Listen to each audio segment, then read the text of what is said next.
Welcome back, my friends, to Normal Guy Games. Here I'm going to show you how I painted my Skaven team for Blitz Bowl. Now, quite honestly, originally I was going to slap chop these, but at the last minute I decided that I wanted to try out my Scale 75 paints. So this tutorial is pretty much made up of mostly Scale 75 paints.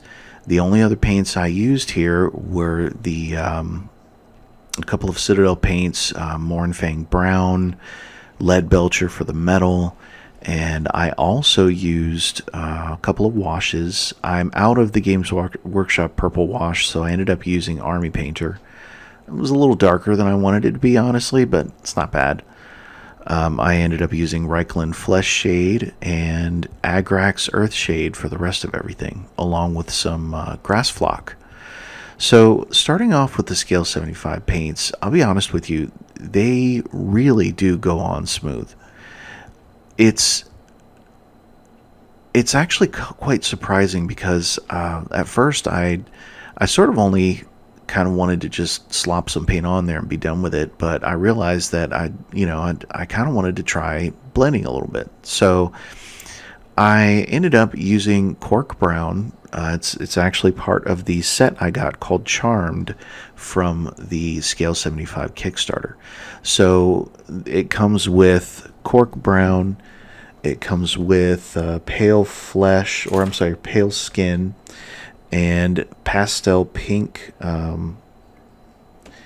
along with cobalt violet gray, and also I'm not too fond of the red so far, but burgundy wine red, and it also comes with sky blue. Now for this paint job I mainly used the pastel pink, pale skin, and the cork brown, along with the cobalt violet gray. The cobalt violet gray actually ends up being a lot closer to lavender-ish, which is why I ended up using a wash on the parts that I used that cobalt violet gray. So what I'm doing here is I'm using the cork brown to lay down an initial coat, and then I'm going back in and I'm actually not even thinning the pale skin.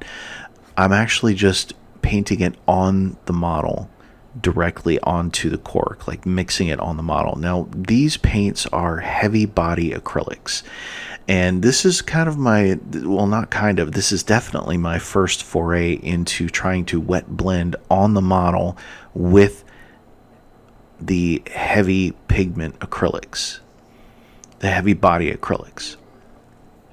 So while the cork brown is wet, what I'm doing is I'm going in with that pale skin, and I try and mix it as well as I can in these small areas. Now, of course, it works a lot better in a big open area, and I did do a little more tinkering around with the blending and whatnot, using the gray violet color and a little bit of the pink on the shoulder pads, but unfortunately I ended up washing them and it completely destroyed the effect. So I am actually also for here I'm going to take a little bit of that pale pink. Later on I'm going to put it on the nose as well. Now for some of these guys I left the tail the pale flesh color, and for some of them I actually painted the pale flesh and then put a thin coat or two of the pastel pink on top of it, just to put a little bit of variation there. I don't want them to look too uniform. Honestly, I have to say the Scale 75 paints, if you paint them on correctly and you use them right, they do produce probably the smoothest finish that I have come across with any paint thus far. Now, keep in mind, I haven't used AK, I haven't used a whole lot of the Scale 75. I don't use Vallejo. I actually pretty much have only used Reaper, Army Painter, and Citadel for most of my painting career, if you can call it a career.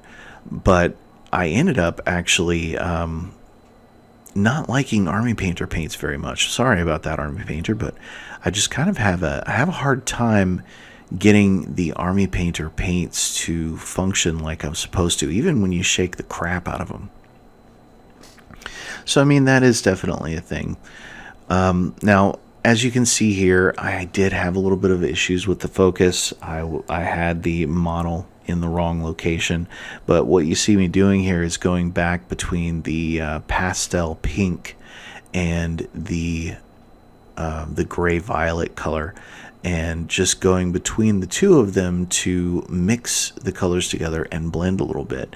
Now, it ended up looking pretty good, but like I said, my mistake was after it was all said and done, I went back and I put an all over wash instead of doing a wash in the recesses. So I ended up just going ahead and calling it from there and doing a wash in on all of the purple areas because I didn't want to have to repaint it. So I am painting all of the cloth here in that same gray violet color. And the gray violet color especially does come out a lot smoother than I have seen a good amount of colors come out. It begs the question, will I be buying more Scale 75 paints? Honestly, I think I'm going to give it a couple more trials. This is my first set. Like I said, this is the first time I've used them. I'm going to give it a couple more trials, but honestly, if they all keep performing like this, I might actually start switching over to Scale 75, to tell you the truth. Now, like I said earlier, the burgundy color is a little bit patchy. Even when you lay down a couple of coats across it, it still ends up being a little bit, a little too transparent. You know, I kind of wanted the red paint to be a little more opaque. So, you know, I may in the future, I don't know.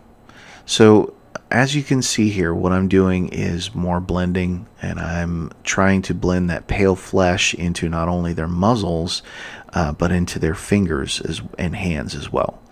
And I did do a little bit on the pads of his feet on this model and one other model, but for the rest of them, I actually just left them all in the cork brown.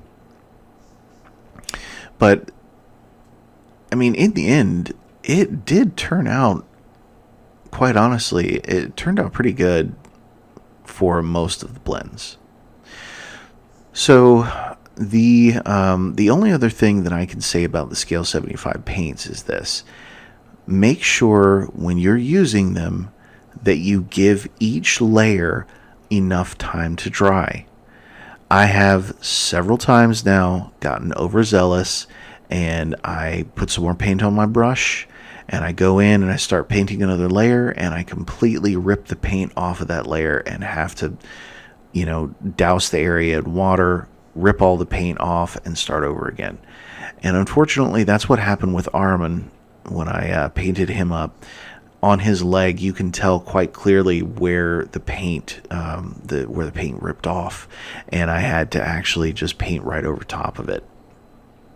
At that point, I wasn't too far into the paint job, and I probably should have just stripped it and started over, but I mean, hindsight. So anyway, as you can see here, this is just a single coat of the pale skin on this brown primer. Now, the primer that I used here, I used a layer of black, and then on top of the layer of black, I did a zenithal of a dark brown. And I did that for several reasons. The first reason is because the armor, obviously this is Skaven armor, so it's not going to be clean, it's not going to be pretty. So any parts that I miss on the armor just look like a brown patch of rust. Also, I wanted to see how well this paint performs going over a dark primer and base coat. And honestly, I have to say it did perform pretty well. I only had to do, and keep in mind I was doing really thin coats of the pale flesh and the violet, and I ended up only having to do three thin coats across the pale flesh area of the tail, which is pretty amazing. The cork areas were only two thin coats, and the violet areas were two or three, depending on how much I thinned the paint first. But all in all, the coverage was really good, and the finish was really good as well, so it was worth the time and effort spent. So moving on to the current step, what I'm doing here is actually just painting lead belcher over all of the armor pieces. And keeping in mind, like I said at the beginning of this, or actually just a few minutes ago, I'm not actually trying to get a full 100% absolute beautiful coverage coat on this armor because of the fact that it is Skaven. And while I realize that real rats are actually fairly clean, Skaven are not. So what I was trying to do here is just give myself a little bit of leeway on the paint job. That way, if I missed an area, all it would look like is a dirty area or an area of rust that was coming through. Now on the armor plates, I also made sure not to paint the recesses in the metal color. I actually painted the recess, I left the recesses open in brown. And here, as you can see, this is one of the ones where I left just the pale flesh on the tail and on the hands and whatnot. And I went in with the Reikland Flesh shade, and this is the purple tone from the Army Painter. Not my favorite. I did have a Leviathan purple that I just now finished that I've had forever. So unfortunately, I'm going to have to figure out a better purple wash from my future ones. Now on this model, I didn't do this on all of them because I ended up not just realizing you don't need to put texture paste down if you're just going to put flock over top of it. But I ended up putting texture paste on this particular guy and then going all out and dry brushing it in a Mournfang brown to kind of variate the way that the soil shows up beneath the flock and between the flock pieces. And for the rest of them, I ended up just putting green grass flock on the entire base instead of trying to, make it all fancy and put tufts down and, make it all pretty and whatnot. I just decided, why not? I'll just go ahead and just throw flock on there and be done with it. So that ended up working fairly well for all of them. In this particular model, I think the tuft does add a little something, but I don't know. I still feel like maybe that gap between the tuft and the grass, I'm not really certain that I would leave that in the future. In hindsight, I probably should have just done all grass flock on all of them. Now, this step was not necessary because I didn't really chip any of the primer off of the rim of the base, but I went back and painted it in ebony flesh. Now, as you can see here, the last step, and I'm doing this on another one because I forgot to add it to the last video clip there. I actually took some Reaper paint. It's actually Dungeon Slime, and I used that for the eyes.